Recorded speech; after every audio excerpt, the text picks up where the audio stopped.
Okay, welcome everybody. My name's Joan Schaefer and I'm a board member with MCAEL. On behalf of the entire board, I want to welcome you today. MCAEL, as you know, is the Montgomery Coalition for Adult English Literature and Literacy. I'm off to a good start. And we serve as the hub of a coalition that provides extensive English language learning services throughout the county.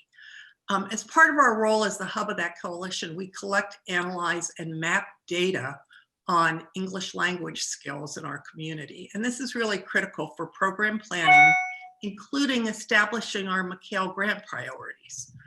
We're going to make this material available on our website. I think it's a great community resource, and it helps to show the progress we're making as a coalition and the work that we still need to do and where we need improvement. This year, we particularly want to recognize a new partnership we've got with the Montgomery County Planning Department. We want to recognize Casey Anderson, who's chair of the planning board, and Carrie McCarthy, who's the division head for research in the strategic projects division, and most of all to Corrine Blackford, who's the creator of the updated story map you're going to see in just a bit. With that, I'm going to introduce our esteemed executive director, Kathy Stevens. The board all thinks she's great, and we hope you agree with us. And I want to wish all of you as happy and healthy holiday season as is possible in this topsy-turvy year. Kathy, all yours. Joan, thank you so much. And thanks for taking your time to, quote, be here today. We really appreciate it. It's actually easy to pop in for things like this when it's in the virtual world. We're going to start with a quick poll, but I just want to say something else real fast as we move screens and get the poll up. First, introduce yourself in the chat, put your name. Are you an instructor, a program manager, community member? What's your affiliation? What organization are you with? Just introduce yourselves. That helps us know who we have with us. This is going to be kind of an interactive session. I know we have it on webinar because we knew we were going to have enough people that it would be easier that way, but please, we want to answer questions. We're going to be monitoring the chat and the Q&A. So put your questions in there and let us know, what questions you have. There's a lot of information with this data that we could provide to you, but we'd be here for hours. So we're only going to take a look at some of the big picture stuff that we have. And we're excited to share some of this. And I'm going to have Rudy go ahead and launch the poll, or Christine, whoever's doing it. And so take a minute for those of you who have not done polls. I think we've got maybe 3 questions here, 4 actually. Go ahead and answer all 4. And Christine will let me know when most folks have answered it. I'm even going to answer it myself. And actually I can't because I'm a webinar leader, but go ahead and answer it. We'll just see what you all think to start us off here.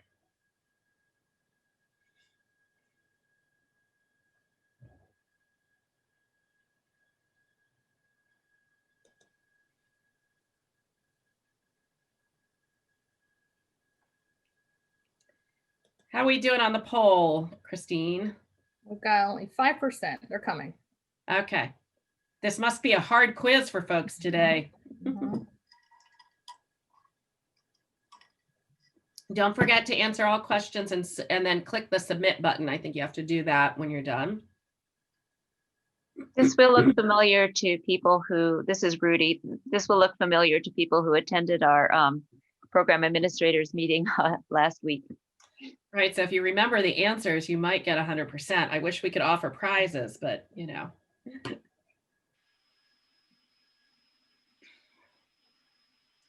And again, if you're just joining us, please do put your name and your affiliation or who you're with in the in the chat.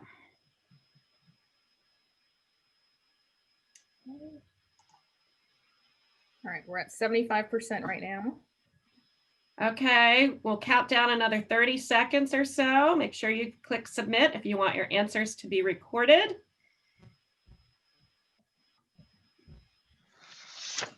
And we'll go 5, 4, 3, 2, 1, and okay. Christine will share the results. There we go. So Rudy, you want to talk us through what the right answers are and the wrong answers are? Sure, sure. The first question was, how many adults in Montgomery County report that they speak English less than very well? And this is basically the population who we consider limited English proficient. It looks like the most people got that right. The answer is between 135 and 140,000.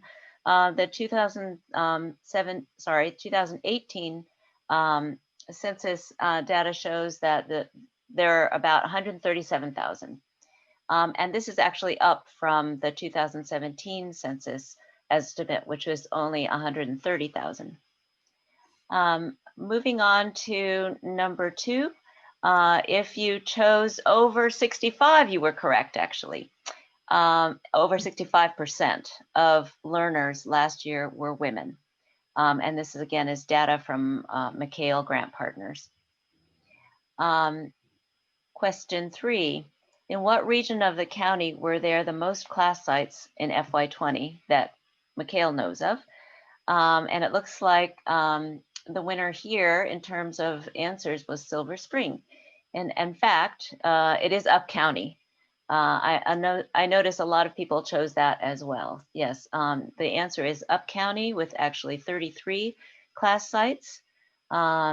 That's followed by Down County and Mid County. We'll talk about a little bit more about that later in our discussion today. And finally, what measure of learner progress related to daily living was selected and measured the most in FY20? And this is data from MCAEL grant partners. In fact, all of these are the top 5 indicators that were chosen to measure learner progress.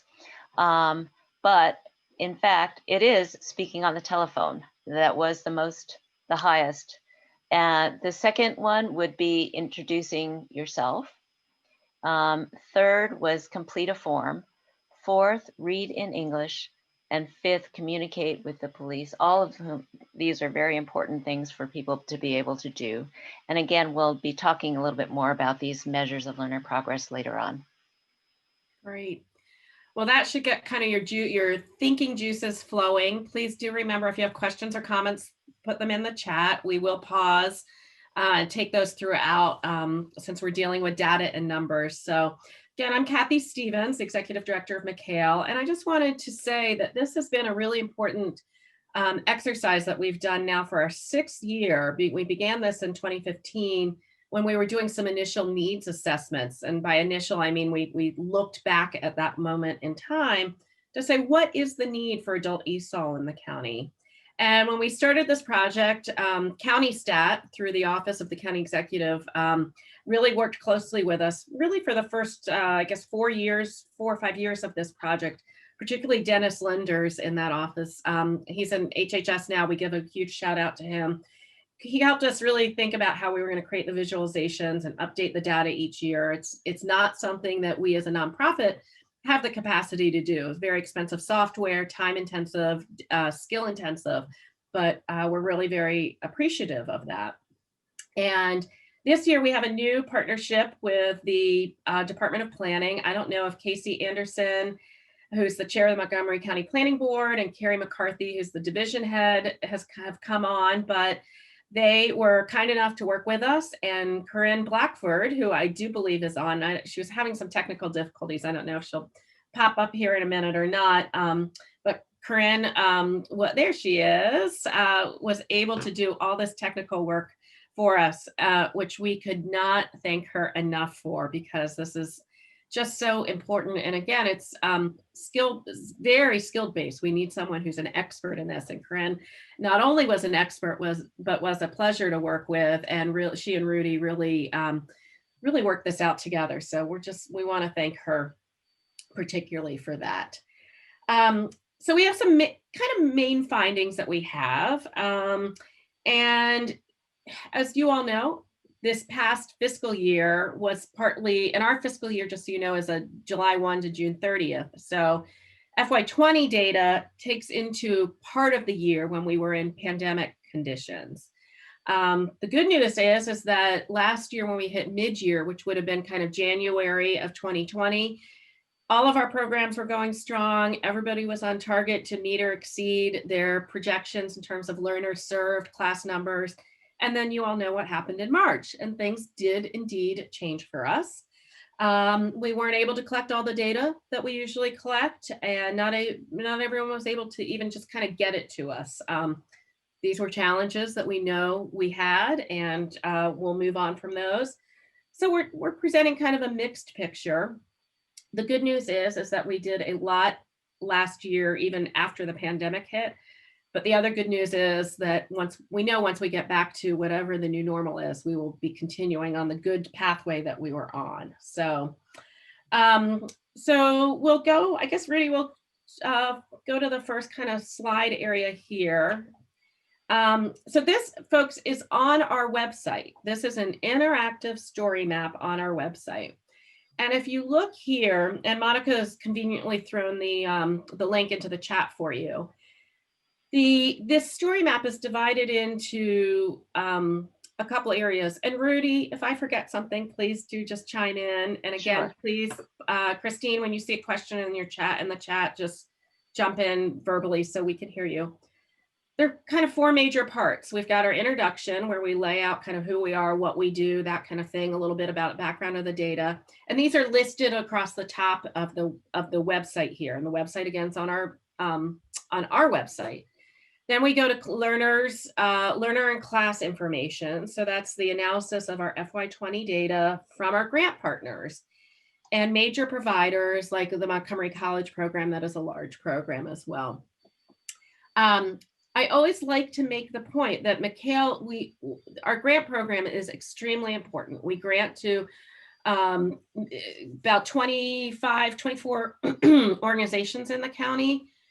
Yet our training, our resources, our workshops, everything else we do serves a total of about 15,000 learners each year. So we've got most of this data concerns our partners and the data they report to us. I do think we can extrapolate, and we do surveys to get additional information from the other providers in the county, but I do just like to make that distinction for folks. So we got the learner class information, then we show the outcomes, which there obviously people know there's several different types of data, outputs and outcomes. We think it's important to show both. The outcomes really bring credibility to the work that our providers do. What progress has an adult learner made? What progress have the adult students made? Have they moved up a level? What do they now know how to do after taking a class? And the progress of our programs, which I just, I always want to pause here and I thank the ESOL programs continuously because they deserve it. The work that they do in building a strong program leads to knowledge gain and learner outcomes. So we look at both. That this is system building. This is not just about one learner, although of course that's the end game for us. Does every learner have what they need? But have we built a system? Have programs progressed?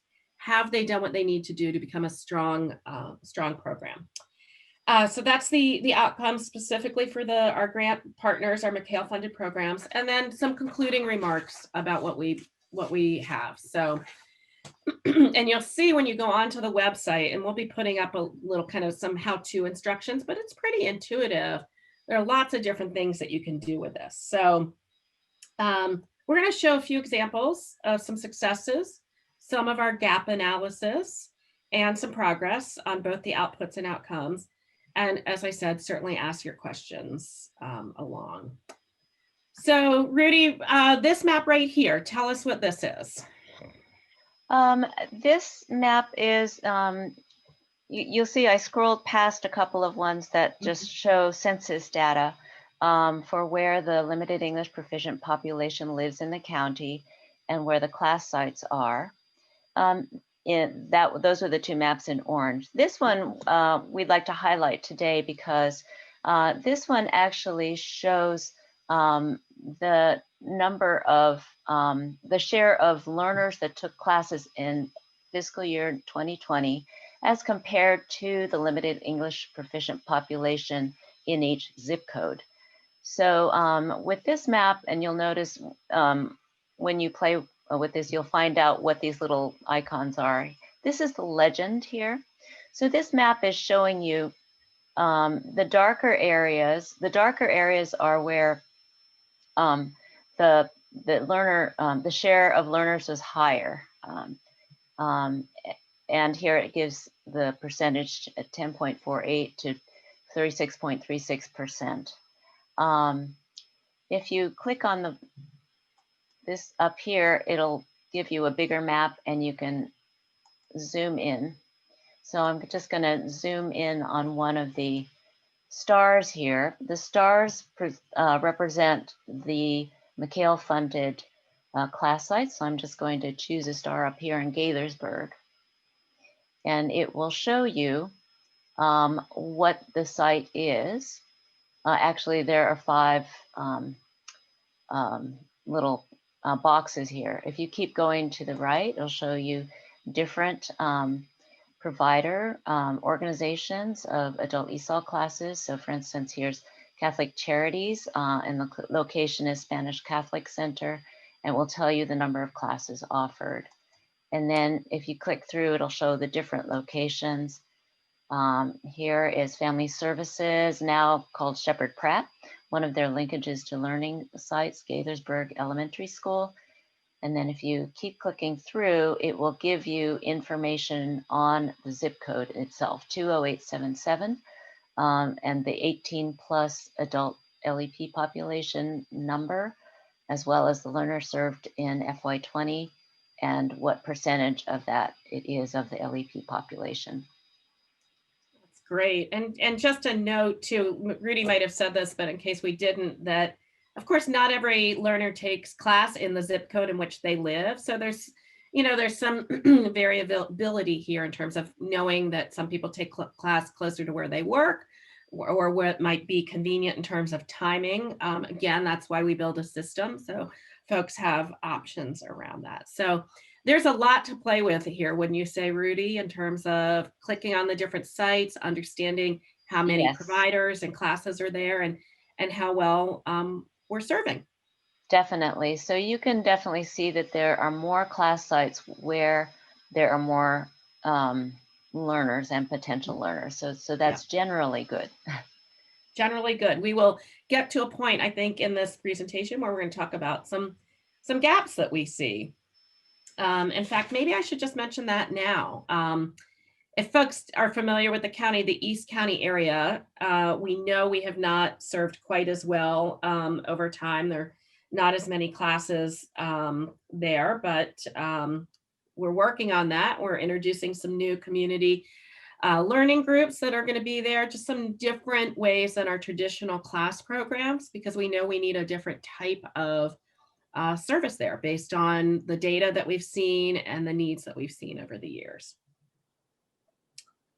So we're now going to go to another section, and this is a 3-year comparison of the learners that, again, the grant-funded programs have served by the language that they speak, their primary language. It may not be their only other language, but by their primary language. And so we have this, you can see it arrayed here. The orange represents Spanish, and just in case folks don't know, you can adjust your view options up at the top of your screen, and you can increase this to 100 or 150% if you're having trouble seeing it right now. Of course, you're welcome to visit the website after the presentation. But the Spanish speaking, so this really shows what percent of the Spanish speakers are being served in our class, of the LEP Spanish speakers, limited English proficient Spanish speakers are being served. Same across for Indo-European languages, and then the other languages. And then the last one, I think it's a little bit hidden on my screen, is Asian and other Pacific Island languages. So this is always interesting to me. And when we first were kind of looking at our data from last year, we thought, oh, our numbers, our percentages have decreased. Certainly that's not necessarily what you want to see. So we started asking why.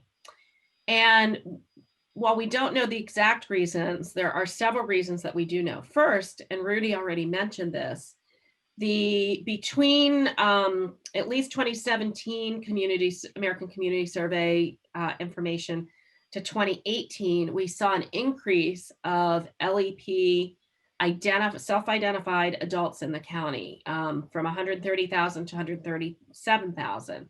So there is an increase. So any numbers that we serve obviously are going to show a smaller percentage. We also know, and this map does go back to 2018, and we have our data from 2015 where we saw a steady increase. Some of that before 2016, excuse me, was due to a different political climate, different national political climate that we were in. Certainly that changed in 2016, where there was a lot of anti-immigrant sentiment, as you all know, and there was a chilling effect on some of our learners in the county getting out to classes. I'm telling you all history that you already know. But in addition, our funding really made a steady increase up until about 2018 in larger amounts, certainly our county-based funding. While we have still enjoyed wonderful support and continue to enjoy wonderful support from the county, those increases have not been as large. So certainly then the numbers served, the increases haven't been as large.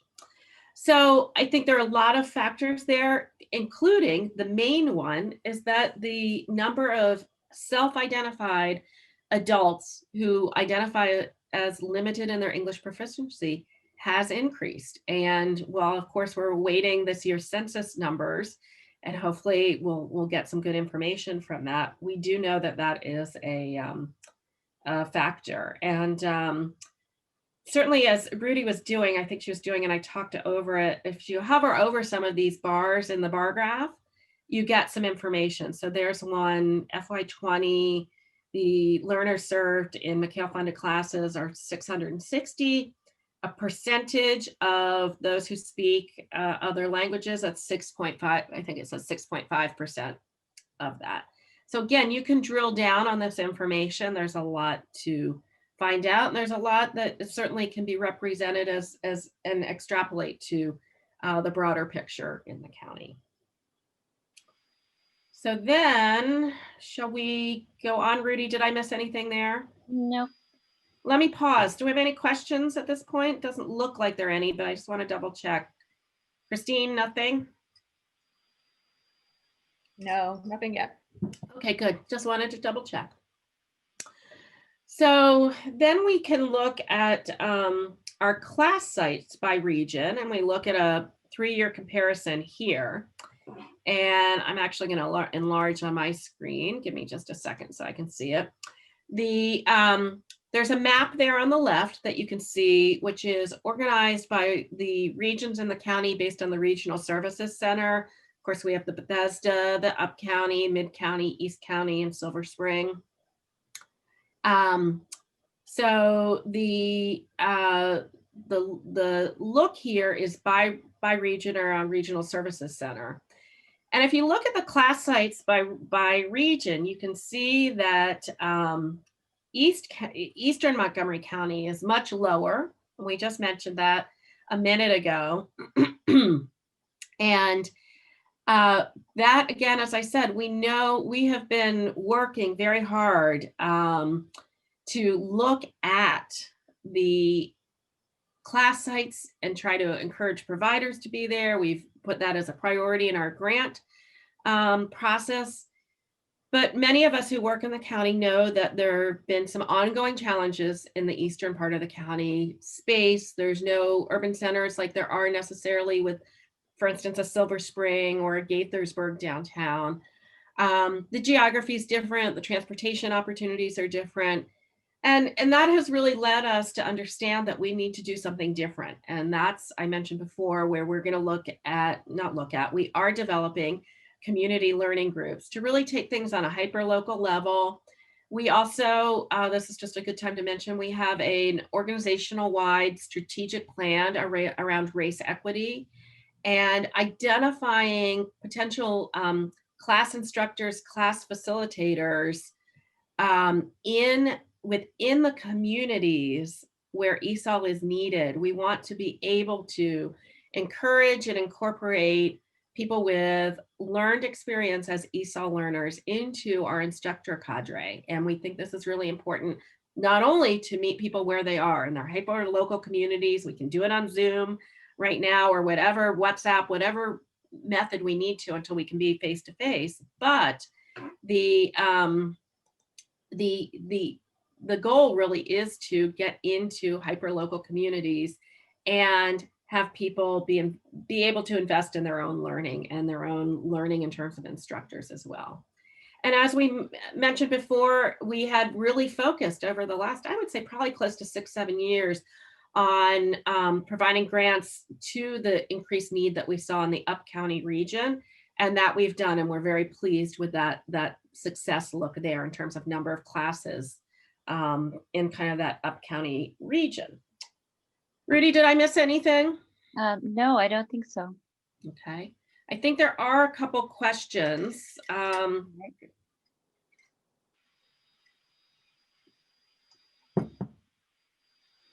But I don't know if someone's going to read those to us or not. I can go back and look. Christine. We had one question, just trying to find it here. Indo-European languages other than Spanish, what are they? I can answer that. Other Indo-European languages include French, Portuguese, Russian, as well as Hindi and Urdu, and a number of other European languages like German and those are the main ones. Main ones, right. Great question. Thank you. Thank you. All right, so maybe we'll go to our fourth and final kind of highlight that we've pulled out. Not fourth and final, our fourth, we got two more. Under outcomes. Yes, under outcomes, two to showcase our outcomes. And again, as Rudy scrolled by, there's a list of our FY20 grant partners from whom we got all this wonderful data. Again, we're not going into depth on all sections of the story map. That's for you all to explore. We just wanted to call a few things out for you. Another quick question, are the African languages accounted for? Yes, African languages are included in other languages. Mm-hmm. Yep. Great question. Thank you. And for those of you who don't know, in amongst the MCAEL Coalition, I'm not sure that I have current data in my head, but certainly in our classes, we represent the number of languages that are spoken in Montgomery County, which are, somewhere above 100 different languages at this point. So as we talked about, we see outcomes as very important to capture from our programs. And we've developed over the years with input, actually every year with revised input from the provider community, the folks who are on the ground working with the individual learners. What are the indicators of success? How do we measure success? And with adult English learning, often one does not reach a proficiency or a fluency. On average, it might take 7 years, depending on number of classes that you're able to attend, whether you have to step away for a while. So it is important to mark the benchmarks and the moments of success along the line after a session, after a 10 or 12-week session of classes. What has an adult accomplished? So these indicators were developed about 5 years ago, key indicators in different areas. And certainly this past year, we've had difficulty measuring those because the in-class assessments, end of session assessments have just been harder, if in some cases just not really able to do. But as Rudy went through in our little pop quiz and our poll, you can see there's specific objectives around daily living, about other things that the learners indicate. And so here, I actually made this too big, so I can't read the left side. I'm going to reduce mine. Hold on. There we go. There are different objectives in different areas of daily living that people indicate that they want to improve on at the beginning of a class session. And then there's a measurement made towards the end of that to see, what can a learner now do? It's a can do kind of assessment in many cases. Rudy, do you want to say anything more about the learner goals? No, just to say that if you hover over any of these bars, like in the last chart, it'll give you more information about numbers who progressed Mhm. for each of these objectives. And just to point out also, I'm not going to click it right now, but this one, if you're in here and you want to look further in the data, if you click this, it'll open another tab. It makes it a little easier to see it all. Yeah, again, I'm pretty sure we have Corinne to thank for that. And just this tool in our story map. Obviously, we're very proud of our data. We're proud of the successes. We look to see very carefully whether the successes have lined up with how we're giving out our grants, where we see need, but we also want this tool to be used by folks. And so as we're kind of getting close to wrapping up our part of this presentation, what else do you want to see? What else would be useful? And I ask that with the caveat of it's often very, we often balance, well, we would like to see these 125 things, but at the end of the day, it's our providers who have to collect all of this. So we need to make sure that we don't overburden the folks who are actually teaching English to get to all this data. But at the same time, there's some really interesting things that we can learn. So then we look at program improvement outcomes. How well have our programs done? Because again, a well-run program that's paying attention to TESOL standards, you'll see those referenced here. The data indicates that a program that has better grasp of those standards and can implement those will see better learning gains. So here we've just provided some anecdotes, some information about what some programs have done. We are working on some ways to showcase this year over year in terms of what progress programs are making. So let's say a program is very interested in updating and really making more robust a certain aspect of their program. Let's say it's how they do assessments. Well, how are they going to move themselves? What technical assistance can we give them? Maybe they need another part-time staff person. Maybe they need some help that we can provide for them. So that's looking at how we measure success in those areas. I would also point out that adult ESOL programs are not one size fits all. Adult learners are very different individually, and the programs are very different because, again, MCAEL is the hub of the coalition of a whole sort of different programs that provide a diversity of experience for the learners out there. So for some learners, they're more comfortable going into an established kind of class experience. It might be a CASA or a literacy council or Catholic Charities or community reach, where many classes meet in one place, people progress, and it's very school-like. Other folks, that might not be their comfort zone. They might not be ready for that. So we have many what I would call smaller, but no less robust programs where it's a different type of class setup. It might be a conversation class. It might be something that folks can dip their toes in the water, get comfortable with, and progress on up the line. So it just shows that we have a lot of program development in the coalition. Rudy, is there anything else you want to call out on this in this area? No, just to maybe talk about the chart a little bit. It's just looking at, so each grant year, we ask our partners to identify the area, the standard, TESOL standard area they'd like to improve upon. And this chart just shows the 9 different areas and how many organizations chose each standard.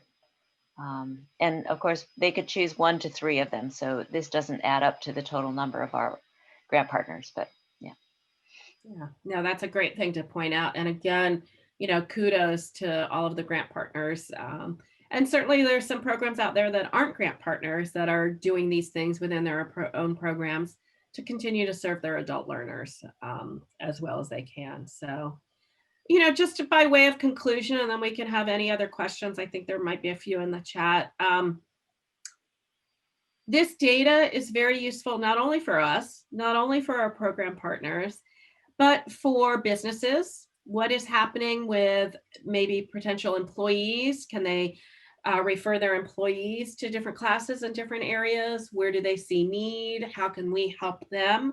There's certainly implications as we look around and see what's happening with our public school system, and knowing that adults can be great teachers and this year they have been, in some cases, teachers for their children while the children have been learning at home.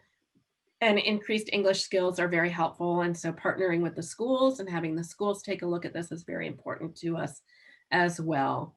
And certainly just as a community as a whole, I think it's really important for us to understand, and not only understand and appreciate, but proactively invest in this need, because equipping someone or having a system where someone can get equipped with the skills they want to accomplish their goals, whether it's about getting a job, helping their child, getting logged on to a telemed appointment, or understanding current healthcare information. As we all know, that's become crucial this past year. So using data like this to proactively understand the investment in English literacy and the investment that will yield benefits year over year in the future really is building a really strong infrastructure for our community. So I think this data is probably helpful for everyone to see. So please share the website and take a look. And Rudy, anything else I missed before we open up to the questions that I think are coming in? Nope, I'm just scrolling through the end county data appendix. So there's more to explore in here. Yeah. But perhaps we can let people do that themselves. Sure. But you can get a sense of how robust this tool is. Again, Corinne, thank you very much for this. And Corinne's available, I guess, if you have technical questions. We won't necessarily put her on the spot, but she is here. And Christine, what questions do we have? Okay, we have a question from Scott. He says, have you been looking at coming up with some overall summary of the data that is presented? What are some treetop take awards? And he likes the map. Oh, well, thank you, Scott Birdsong. We appreciate your comment and compliment. Yes, we have been thinking about, we just haven't landed on what we're going to do, but we do think kind of an annual summary of what the takeaways are. And I'd love to talk with you further, particularly you have a good view of the programs that Family Services / Shepherd Pratt has with us, kind of what would be helpful to show. And certainly the information, there's a ton of it, but what is the one pager that we can share? That certainly is something we want to do. So we will do that, and we have been thinking about thank you. Okay, we have a question from Deborah.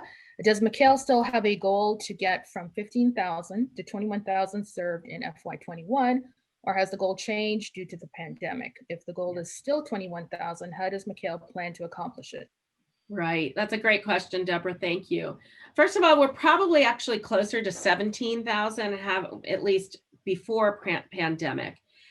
Our board has kind of extended our strategic plan to the end of 2021, just to take a look at our goals and what we can accomplish. Ideally, yes, we would like to get to that goal. I think realistically, intervening circumstances have come up, as we know, and while our programs certainly have been doing their darndest, and many of them are serving a lot of learners, some of the things we had planned, we just couldn't carry out to the fullest extent that we had thought we would. So it's still very much on our minds, and we're really in the process. Actually, this week we're going to be meeting with a staff just to look ahead, and we will need to be gathering some information from our other partners out there that do provide ESOL classes that are not grant partners. So making sure that we get their data from them so we know where we stand. So it's yes, we hope so. And realistically, there are questions in my mind about whether that will be possible given the circumstances, and making sure that we keep people safe and allow the program partners just to do the best that they can given the circumstances. Okay, another question from Catherine. Are there common pre-formative post-assessments, or is it up to each grant partner or instructor? Good question. Rudy, do you want to, or Christine, do you want to take that one actually? Sure. Basically, it is up to each program partner or instructor. We've had some sharing sessions in the summer during the month of August. You'll find recordings on our website where we talked about different ways to do assessments. So it's entirely up to the program on what type of assessments they want to use. Great, thank you. Yeah, it's an important question. Okay, another question. Deborah asks, any thought given to increasing online learning for those harder to reach communities, i.e. East County? Yes, absolutely. And that's one of the things that I think we've kind of seen through the last 8 or 9, 10 months, whatever we're at now, is that as we go forward, I think there are programs that have said, hey, there could be success here. And we're actually serving folks from different areas of the county that can now take our classes. I think Catholic Charities has actually mentioned this to me, that they have had learners from other parts of the county come to their virtual classes that might not have lived close by, or their brick and mortar classes were not convenient. So that will continue to be something that the programs themselves will develop, figure out what they can offer.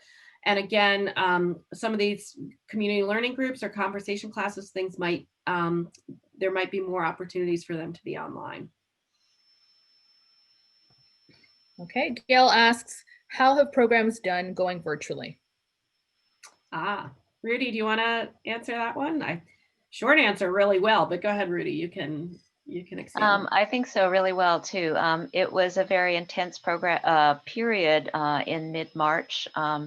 MCAEL did a lot to help organizations move to online instruction. But it's interesting because we've had some discussions recently about what are the, some of the positive things that organizations have gotten from offering online instructions, and whether in moving forward, when we can actually go back to in-person, if programs are going to keep some aspect of online instruction, whether it's hybrid or all online. So I think that for a number of organizations, the experience has been positive enough that they want to keep doing it. For other organizations that need a closer touch to their clients or whatever, they will go back to in-person. But yes, the general answer is that all of the providers were able to go online and did fairly well, I would say.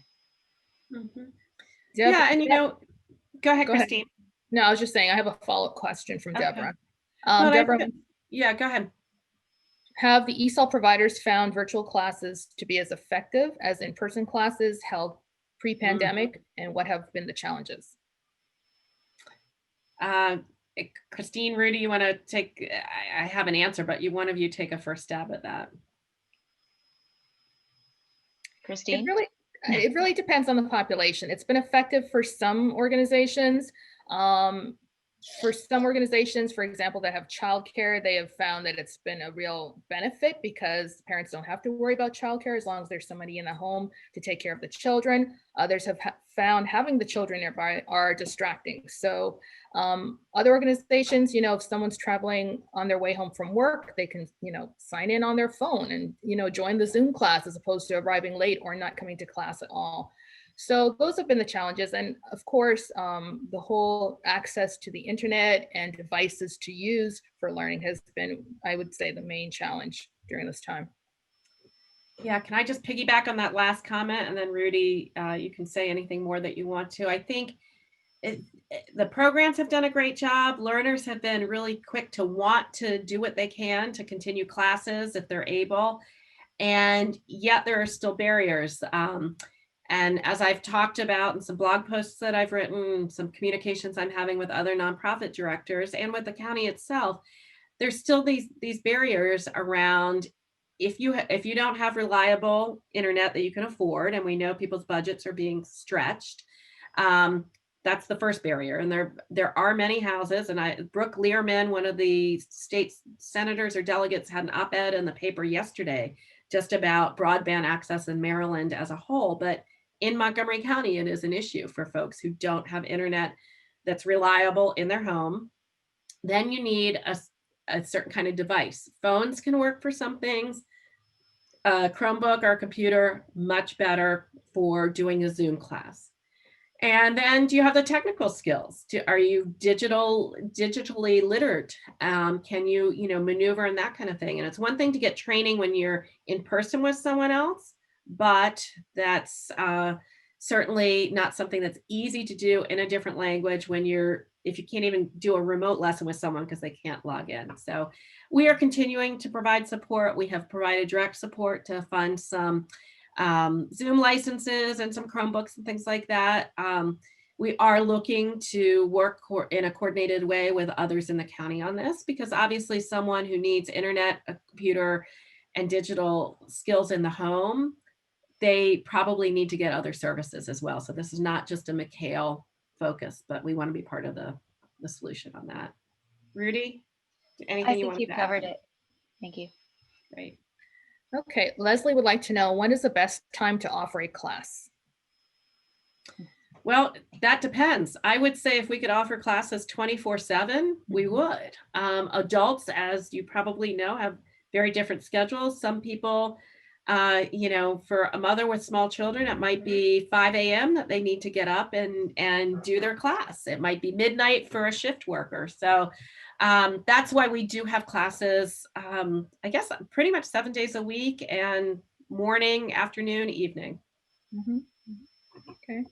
I think you might have addressed part of it, but Marta is asking, post COVID-19, do we envision keeping the online as an important delivery methodology? Hi, Marta. First of all, thanks for joining us. Marta's one of our past board members. Yes, and I think we'll leave that up to the programs and the providers to develop a system that's best for their cadre of learners, who they need to serve. But certainly it will be something that we would look at as a whole and not discourage in any way. Certainly it will round out the type of offerings I think that the coalition can offer. Okay, great. Yeah. Did you want to say anything else? Well, it's just, I just want, online classes are in-person learning is certainly the best. We know that from our own experiences and whatever we've done. We see that with our school children. So certainly there's the optimal, but there's also, well, this could be really good, and it could keep someone engaged in learning if we can do an online class, if it means they can get there without sitting in traffic in Montgomery County or something like that. So, and it depends on the level of learner as well. And, the more advanced you are, probably the more you will get out of some sort of more distanced method. But certainly, I think we've seen that this can now be a bigger part of the scope of offerings. Okay. Deborah asks, could difficulties accessing internet be one of the causes of the declining percentage served from FY19 to FY20? Yes. Yes. Mhm. Yep. Good question. Okay. Next question. Let's see. Are most programs using digital books and workbooks? I don't know the answer to that. Christina, Rudy? We're not certain. We're actually having an instructor sharing session later on this week. And from what I've heard, it might be about maybe 50% maybe using digital workbooks. Yeah. All right. Leslie asks, historically given utilization patterns, are you collecting that data? Maybe you can, maybe that got lost and that relates back to something else in the chat. I'm not quite sure what, so maybe she can clarify. Let me see here. What does the data say about the highest utilization uptake for classes? If a class were offered during the day and the night, do we have data that answers the question to preference for taking a class? I'm not sure we have that exact data, because again, the programs themselves look at kind of what their availability is. They set their scope of program for what works for them, what they have seen historically with their learners, and they set that. What we do know is that it is important to offer a range of classes. And if a provider has found that they can't fill a class, they assess why, and maybe that's a change of time. Maybe it's not the right level being offered at the right location. So our providers are really experts in understanding their own their own clientele, if you will, and making sure that they do everything they can to meet the needs around that.